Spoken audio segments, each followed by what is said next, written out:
আমরা পেয়েছি সাবেক বাংলাদেশের প্রধানমন্ত্রী শেখ হাসিনা। আপনাকে স্বাগত জানাই, আপনি আমাদেরকে সময় দিয়েছেন, এসেছেন আমাদের কাছে। আমাদের সাথে আরো থাকছেন ডক্টর মোহাম্মদ ইউনূস। ডক্টর মোহাম্মদ ইউনূস, আপনাকে আমাদের অনুষ্ঠানে স্বাগত জানাই। আপনি আমাদের সময় দিয়েছেন, সেজন্য আমাদের কৃতজ্ঞতা জানাই। অন্তর্বর্তী সরকারের প্রধান উপদেষ্টা ডক্টর মোহাম্মদ ইউনূস যুক্তরাষ্ট্রে বিল ক্লিনটনের উপস্থিতিতে একটা অনুষ্ঠানে বললেন যে এই আন্দোলন খুব পরিকল্পিতভাবে চালিয়ে নেওয়া হয়েছে, কিছুই হঠাৎ হয়নি।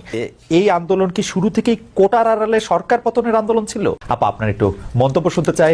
আপনি আমাদের একটু বলবেন জুলাই অভ্যুত্থানের ফল। ঘর থেকে বেরোতে পারে না। দেশবাসীর কাছে আমি বিচার চাই, কি অপরাধটা কি করেছি যে এইভাবে, যেখানে আমি মানুষের ভাগ্য পরিবর্তনের কাজ করে যাচ্ছি, মানুষের জীবন মান উন্নয়ন করেছি। আজকে বাংলাদেশ সেই 2008-এর বাংলাদেশ আর 2024-এর বাংলাদেশ তো এক না। বাংলাদেশের মানুষের জীবন মান তো উন্নত হয়েছে। আমাদের অর্থনীতি আজকে কত কত উপরে উঠে গিয়েছিল, এবং এটা মনে হলো যে এটা আর কিছুই না। এটা আমাদের অর্থনীতিকে সম্পূর্ণ পঙ্গু করে দিয়ে বাংলাদেশকে আবার ভিক্ষুকের জাতি করে দেওয়া, এটাই বোধহয় এদের পিছনে ষড়যন্ত্র। সেটাই হচ্ছে সব থেকে দুঃখজনক, যে দিন রাত অক্লান্ত পরিশ্রম করে বাংলাদেশটাকে যখন একটা জায়গায় নিয়ে আসলাম, আজকে সেখানে দেখি এই একদিকে জ্বালাও পোড়া সব কিছু। ঠিক যে প্রতিষ্ঠানগুলি মানুষের সেবা দেয়, আজকে মেট্রো রেলে চড়ে মানুষ কত অল্প সময়ের মধ্যে সময় বাঁচিয়ে কর্মস্থলে পৌঁছাতে পারতো, আবার ফিরতে পারতো। সেখানে ছাত্ররা, চাকরিজীবী, সাধারণ মানুষ সবাই তো যেতে পারতো। সেই স্টেশনগুলি পুড়িয়ে এখন ট্রাফিক জ্যাম, মানুষের কষ্ট। আমি তো কষ্ট লাঘব করেছি, কিন্তু যারা এইভাবে আগুন দিয়ে পুড়িয়ে মানুষের সে কষ্টে আবার ফেলে দিল, তাদের বিচার দেশের মানুষকে করতে হবে। আমি খালি সকলের সহযোগিতা চাই। আর এইভাবে মায়ের কোল খালি হোক, এটা আমি চাই না। কারণ আমি তো বাবা মা সব হারিয়েছি, আমি তো জানি হারাবার ব্যথা কত কষ্ট। কিন্তু সেই কষ্ট বুকে নিয়ে তো ফিরে আসতে এদেশের মানুষের জন্য। এখানে আমার তো কোনো চাওয়া পাওয়া নাই। আমি তো আমাদের ছেলে মেয়ের জন্য কিছু করিনি, শুধু তাদের লেখাপড়া, নিজেরাই চাকরি করছে, নিজেরাই পড়েছে। আমি কতটুকু করতে পেরেছি, কিন্তু আমি দেশের মানুষের জন্য করেছি। আজকে অন্তত মানুষের ভাত কাপড়ের ব্যবস্থা, চিকিৎসার ব্যবস্থা, তাদের কাজের সংস্থা সবই তো করে দিচ্ছিলাম। যখন আমরা এক উন্নয়নশীল দেশের মর্যাদা পেলাম, তখনই এই তাণ্ডব করে ঠিক যে জায়গাগুলি মানুষের সেবা করবে সেই জায়গাগুলিতেই আঘাত। শিক্ষা প্রতিষ্ঠানে হল ভেঙে দেওয়া। সবচেয়ে দুর্ভাগ্য যে ভিসির বাড়িতে আগুন দেওয়া। এর আগেও একবার ঢাকা ইউনিভার্সিটি ভিসির বাড়িতে আগুন দিয়েছিল, আপনাদের মনে আছে। রংপুরে সেখানে আগুন দিয়েছে, ময়মনসিংহ কৃষি বিশ্ববিদ্যালয় থেকে শুরু করে বিভিন্ন জায়গায় এই তাণ্ডব চালিয়েছে। রাজশাহীতে এই তাণ্ডব চালিয়েছে। বিশ্ববিদ্যালয়গুলিতে সেশন জট ছিল, আমি সরকার আসার পর থেকে কোনো সেশন জট নাই। লেখাপড়ার মান উন্নত করা, যাতে এখান থেকে পড়ে আবার বিদেশেও পড়তে হবে, সেই ব্যবস্থাও করে দিয়েছি। কিন্তু তারপরেও কোটা সংস্কার আন্দোলন, কোটা তো আমি বাতিলই করে দিয়েছি। আমি আহ্বান করেছিলাম যে একটু ধৈর্য ধরো, হাইকোর্টের শুনানি হবে, হাইকোর্ট যে রায় দেয় না। তারপরেও এই আন্দোলন হবে। আজকে এই যে এতগুলি মানুষের জীবনের ক্ষতি হলো, এতগুলি পরিবার ক্ষতি হলো, এর দায় দায়িত্ব কাদের? আমি দেশবাসীর কাছে সেই আহ্বান জানাবো যে এই ধরনের ধ্বংসযজ্ঞের জন্য এই দেশকে নিয়ে আর কেউ চালাতে না পারে। আমি সকলের সাহায্য চাই। আর আমি চাই না এভাবে মায়ের কোল খালি হোক, আর এভাবে মানুষ অসহায় হয়ে পড়ুক। এই হাসপাতালটাই তো আজকে আপনারা দেখেন কত সুন্দরভাবে করে দিয়েছি। কিছু নেই হাসপাতালে, একটা লিফটও ছিল না আমি যখন সরকারে আসি।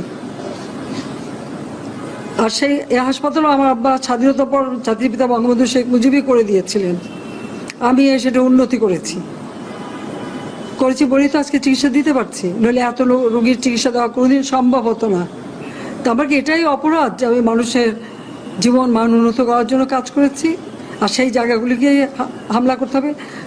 কোভিড-19-এর সময় যেখানে আমরা সব থেকে ভালোভাবে মানুষের চিকিৎসা দিতে পেরেছি, সেই কোভিড হাসপাতাল, সেখানে আগুন দিয়েছে। অনেকে এই কথা বলে থাকেন প্রফেসর ইউনূস যে আপনি তো ইচ্ছা করলে এই পৃথিবীর যে কোনো দেশে সেটেল করতে পারতেন, পৃথিবীর যে কোনো দেশের হয়েই আপনার যে আইডিয়াগুলি সেগুলি আপনি ডিসেমিনেট করতে পারতেন, তারপরেও আপনি বাংলাদেশে থাকছেন, বাংলাদেশে থাকাটাকেই আপনি মানে আমি যদি বলি আপনার জন্য নির্ধারণ করছেন, সেটি কারণ আপনি চাইলেই সেটি সম্ভব, সেটি কি আপনার জন্য দিন দিন কঠিন হয়ে যাচ্ছে, বা আপনি এটি কেন করছেন? বা মানে অনেকে বলছেন যে আপনি আসলে, হ্যাঁ আপনার কাছে জানতে চাইছি যে আপনি তো আসলে দেশে থাকেন, বিদেশে থাকেন, মানে আপনার ভৌগোলিক অবস্থানটা তো আসলে আপনার আইডিয়াগুলির জন্য খুব বড় বাধা না, মানে আপনাকে বাংলাদেশেই কেন থাকতে হবে, এটা অনেকে প্রশ্ন করেন যে মানে আপনি বাংলাদেশে থাকাটাকে কেন প্রেফার করেন? তুমি কি বলছো আমি দেশ ছেড়ে চলে যাই? না, আমি বলছি, আমি জানতে, বাংলাদেশের মানুষ তো এরকম ভাবে যে দেশ থেকে যে চলে যেতে পারে সে খুব চলে যায়। এমন কুসন্তান হলাম দেশের জন্য, এখন পরামর্শ দিয়ে আপনি দেশ ছেড়ে চলে যান, এই অবস্থা হলো আমার। মনে করি না আমার এই অবস্থা হয়েছে যে আমি দেশেরই সন্তান, এই দেশেই থাকবো, দেশের জন্য যে কাজ করি সেটাই করব, এটা যতদিন আমি বেঁচে আছি সেটাই করে যাব। আমাকে বিভিন্ন দেশ থেকে আহ্বান জানাই, আমি কেন ওখানে দেশে থাকছেন। আজকেও একটা নতুন দেশ থেকে আহ্বান পেলাম, বলে আমরা সব ব্যবস্থা করে দেবো। এটা আর একটা নতুন দেশ যোগ হলো আছে। কিন্তু আপনি বাংলাদেশেই থাকতে চান, এবং আমাদের কাছে যেটি মানে আমরা সাংবাদিক হিসেবে আপনাকে প্রশ্ন করতেই হয়, আপনি দেখেছেন যে আপনার প্রতিষ্ঠিত গ্রামীণ ব্যাংকের একটি সংবাদ সম্মেলন হয়েছে, সেই গ্রামীণ ব্যাংকের সংবাদ সম্মেলন থেকে আপনার বিরুদ্ধে যে অভিযোগ করা হয়েছে সেই অভিযোগ মানি লন্ডারিং এর, সেই অভিযোগের ক্ষেত্রে বলা হয়েছে যে আমি সবচেয়ে ডাকু, বাংলাদেশে সবচেয়ে বড় ডাকাত এদেশে, কাজে সেই হিসেবে সবাইকে জানান দেওয়া হচ্ছে, সেই হিসাবে আমি পরিচিত হয়েছে। আমি সবচেয়ে বড় ডাকাত, আমি সবচেয়ে সাংঘাতিক মানুষ যে দেশের সর্বনাশ করে যাচ্ছি, সেইভাবে পরিচিত হয়েছে। আপনি আমাদের একটু বলবেন যে আপনি বাংলাদেশের জন্য বা আপনার পরবর্তী লক্ষ্যগুলি কি সারা পৃথিবীর জন্য? আপনি তো শুধু বাংলাদেশ নিয়ে ভাবেন না, যে আপনি আসলে কি করতে চান বা কেমন দুনিয়া চান বা কেমন বাংলাদেশ চান, সেটা আপনার কি লক্ষ্য এই মুহূর্তে? ওই যে বললাম যে এটাই হলো আমাদের স্বপ্নের বীজতলা, যে আমাদের স্বপ্নগুলো একটা একটা দাসে একটা নতুন আইডিয়া আসে, সেটা একটা বীজতলা। এটা আমরা ট্রাই করে দেখি, একটা ছোট আকারে করি, এটা সফল হলে একটু বড় আকারে করি, এটা বাংলাদেশে করি। একবার সফল হলে সারা দুনিয়া এটা লুফে নেয় দেওয়ার জন্য, সারা দুনিয়ার লোক এখানে আসে, আমাদের লোককে নিয়ে যায়, সেভাবে কাজকর্ম করছি। এটা আমরা একটা থাকছি বাংলাদেশে, করছি বাংলাদেশে, কিন্তু সারা দুনিয়ার লক্ষ্য আমাদের দিকে, আমরা কি করছি, কি চিন্তা করছি, কিভাবে এগুলো পরিচালনা করছি। এবং তার মধ্যে ব্যাখ্যা হিসেবে যেটা আমরা বারবার বলছি, আমরা একটা নতুন পৃথিবী গড়তে চাই। সেই পৃথিবী হতে 3 শূন্যের পৃথিবী, এটাও বহুবার বলা হয়েছে, তার উপরে বই লিখেছি। 3 শূন্যের পৃথিবী কি হবে, যে 0 কার্বন এমিশন, যেহেতু পৃথিবী ধ্বংস হয়ে যাবে এই গ্লোবাল ওয়ার্মিং এর কারণে, একে রক্ষা করতে হলে আমাদের 0 কার্বন এমিশন অ্যাচিভ করতে হবে। কাজে এটা এমন বিশ্ব আমাদের গড়তে হবে যেটা 0 কার্বন এমিশনের বিশ্ব হবে। 0 ওয়েলথ কনসেন্ট্রেশন। আমরা উন্নয়ন বলছি, যে উন্নয়নের সফলতা গুটিগত মানুষের কাছে যায়। এটা শুধু বাংলাদেশে না, সারা পৃথিবীর এই অবস্থা, যে সমস্ত টাকা গুটি হতে মানুষের কাছে চলে যায়। দুনিয়ার যত সম্পদ আছে এই মুহূর্তে, তার 90% যে সম্পদ, এটা হয়তো 5% লোকের কাছে। কাজে 90% 5% লোকের কাছে রয়ে গেল, এবং আগামী দিনে এটার পরিবর্তন অন্যভাবে 90% জায়গায় এটা 95% হয়ে যাবে, ওই 5% জায়গায় এটা 3% হয়ে যাবে। অর্থাৎ লোকের সংখ্যা কমে যাবে, সম্পদের পরিমাণ তাদের কাছে অনেক বেড়ে যাবে। এটাই হলো বর্তমান অর্থনীতির কাঠামো। আমরা বলছি যে এই কাঠামো যতদিন থাকবে এই পৃথিবী টিকতে পারবে না। আর তো হলো 0 আনএমপ্লয়মেন্ট। বিশেষ করে আমরা যেটা জোর দিয়ে বলি, সেটা হলো যে এই যে আর্টিফিশিয়াল ইন্টেলিজেন্স, এটা পৃথিবীকে ধ্বংস করে দেবে। কাজে তার আগে আমাদেরকে ঠিক করতে হবে টেকনোলজিকে আমরা কতদূর নিয়ে যাব, কোথায় সীমারেখা টানবো, এটা ঠিক করতে হবে। সেই পৃথিবীর নাম দিয়েছি আমরা 3 শূন্যের পৃথিবী, 30 ওয়ার্ল্ড। এই আমরা একটা পৃথিবী গড়তে চাই যেখানে এই যে 0 ওয়েলথ কনসেন্ট্রেশন, 0 আনএমপ্লয়মেন্ট এবং 0 ওয়েলথ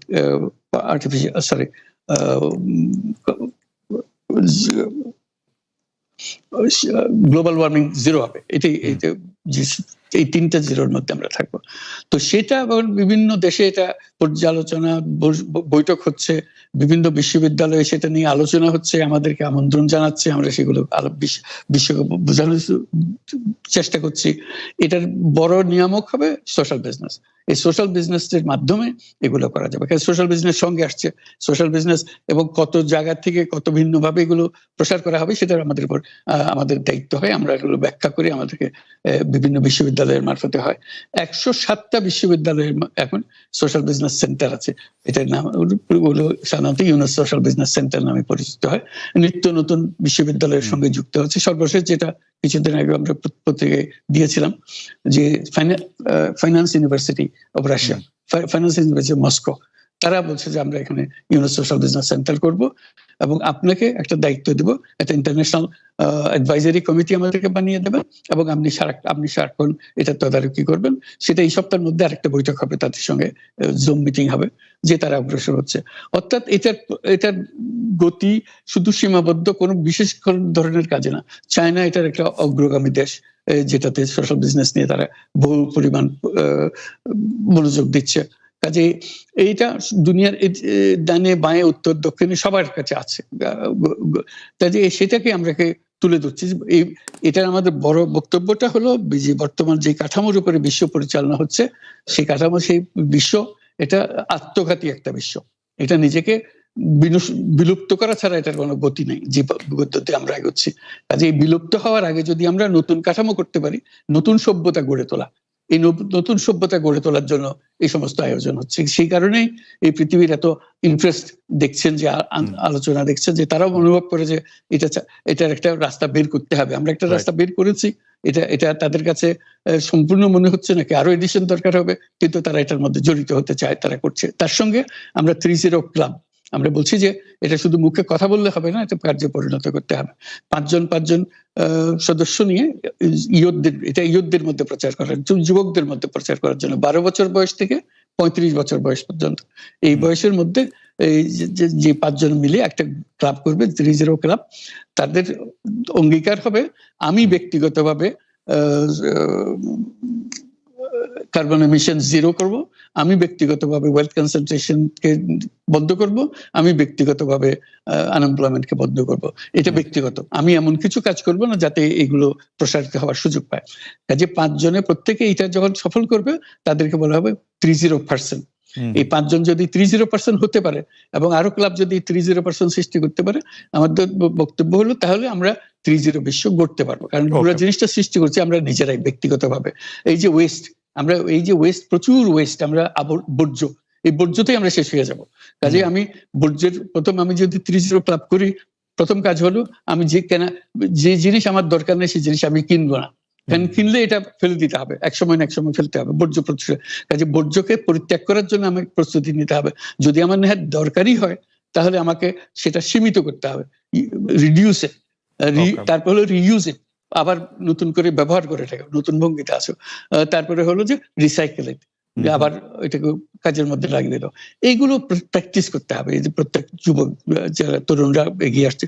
কাজে শিক্ষা ব্যবস্থার মধ্যে একটা বড় পরিবর্তন আনতে হবে। যেহেতু আমরা বলছি যে চাকরি করা মানুষের ভবিষ্যৎ না, চাকরি করার জন্য মানুষের জন্ম হয় নাই, এটা আমাদের একটা ফান্ডামেন্টাল জিনিস। এটা হলো যে আমরা সবাই এন্টারপ্রেনিয়ার, আমরা উদ্যোক্তা, আমাদের জন্ম হয়েছে উদ্যোক্তা হিসেবে, কিন্তু আমরা জোর করে শিখাচ্ছি তোমাকে ভালো করে লেখাপড়া করো, তোমার চাকরি করতে হবে। আমরা হয়ে গেছি ওই দাসপ্রথার শিকার, আমরা দাসত্ব গ্রহণ করছি। একবার যদি আমি এটা গ্রহণ করি, তাহলে আমি আর এর থেকে মুক্তি পাবো না, আমার চিন্তা শক্তি রহিত হয়ে যাবে। এটা থেকে বাইরে ওইটাকে আমরা নিয়ে আসছি যে এই এন্টারপ্রেনিয়র হতে হলে আরো কতগুলো পরিবর্তন হবে, বিশেষ করে ফাইন্যান্সিয়াল সিস্টেমে বিরাট রকম পরিবর্তন করতে হবে। কারণ এখন ফাইন্যান্স গরিবের কাছে আসে না, যেটা নিয়ে গ্রামীণ ব্যাংক শুরু হয়েছিল। ফাইন্যান্স আছে বড় লোকের কাছে, এই বড় লোকের কাছে আসে বলেই এই ওয়েলথ কনসেন্ট্রেশন সম্ভব হয়েছে, সম্পদের কেন্দ্রীকরণ সম্ভব হয়েছে। আমরা যদি এই ব্যাংকিং সিস্টেম পরিবর্তন না করি, তাহলে এটা চলতে থাকবে। কাজে আমাদেরকে বড় পরিবর্তন আনতে হবে ব্যাংকিং সিস্টেমের মধ্যে। সেগুলোর জন্য কি কি পদক্ষেপ নিতে হবে, সেগুলো আমাদের আলোচনার বিষয় হবে। আমরা মনে হয় যে দর্শকরা অনেকেই আপনার এই বিষয়গুলো আগে জানলেও আজকে আপনার প্রাঞ্জল উপস্থাপনে নিশ্চয়ই অনেকে এটাতে আগ্রহী হবেন। আমরা একেবারে শেষ দিকে আসছি, শেষ দুই একটি প্রসঙ্গ, সে যে রোহিঙ্গারা যে বাংলাদেশে এসছেন এবং মিয়ানমারে বর্তমানে যা হচ্ছে তার আশু কোনো সমাধান আপনি দেখেন কিনা, এই ক্ষেত্রে আপনার কোনো কিছু ভূমিকা নেওয়ার আর আছে কিনা, বিশ্ব নেতৃবৃন্দের সঙ্গে এটা নিয়ে আপনার সর্বশেষ কোনো আলোচনা হয়েছে কিনা, সেখানে একটা মানবতার একটা ক্রাইসিস চলছে প্রশ্ন করছেন অনেকে। ডক্টর ইউনূস এটার এটা একটা ব্যাপক বিষয়, বড় বিষয়। এটা শুধু রোহিঙ্গা না, পুরা বার্মা বা মায়ানমার, এই পুরো জিনিসটাই একটা বড় জটিল জিনিস। এটা বাংলাদেশ এটার জন্য তার সীমান্তে অবস্থান কারণে আমরা বহুলভাবে এটার সাফার করবো এটার জন্য। কাজে এখন থেকে ঠিক করা যে এটা আমরা কিভাবে নিষ্পত্তি করতে পারি। সেখানে পৃথিবীর যারা বিভিন্ন পলিসি অ্যাডপ্ট করেন এইগুলো সমাধানের জন্য, সবাই মিলেমিশে সমাধানের উপায় বের করা, সেটা আমাদের এখন এই উদ্যোগটা নিতে হবে যাতে করে আমরা এটা করতে পারি। শুধু দর্শক হিসেবে থেকে গেলে আমাদের হবে না।